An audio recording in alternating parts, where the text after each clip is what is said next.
ఫిబ్రవరి 3వ తేదీ నుంచి తెలంగాణ అసెంబ్లీ సమావేశాలు జరగనున్నాయి. మధ్యాహ్నం 12 గంటలకు బడ్జెట్ సమావేశాలు ప్రారంభం కానున్నాయి. తెలంగాణ బడ్జెట్ ప్రతిపాదనలు 3 లక్షల కోట్లు దాటనున్నట్లు తెలుస్తోంది.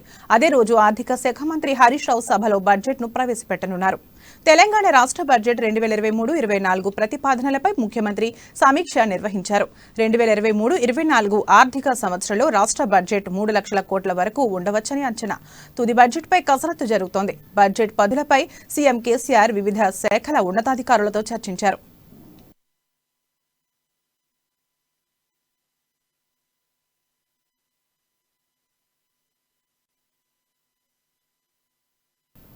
తెలంగాణ ఉభయ సభల ప్రారంభానికి సంబంధించి అసెంబ్లీ నోటిఫికేషన్ ఇచ్చింది. గవర్నర్ తమిళసై ప్రసంగం లేకుండానే ఈసారి బడ్జెట్ సమావేశాలు జరగనున్నాయి.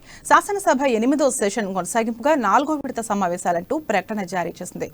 8 సెషన్కు ప్రోరోగ్ చేయకుండా గత సమావేశాలు కొనసాగింపుగా ఈ బడ్జెట్ సమావేశాలను నిర్వహించనుండటంతో గవర్నర్ ప్రసంగం లేకుండా పోయింది. మొత్తం ఈ బడ్జెట్ సమావేశాలు 10 నుంచి 15 రోజుల నుంచి జరిగే అవకాశం ఉంది.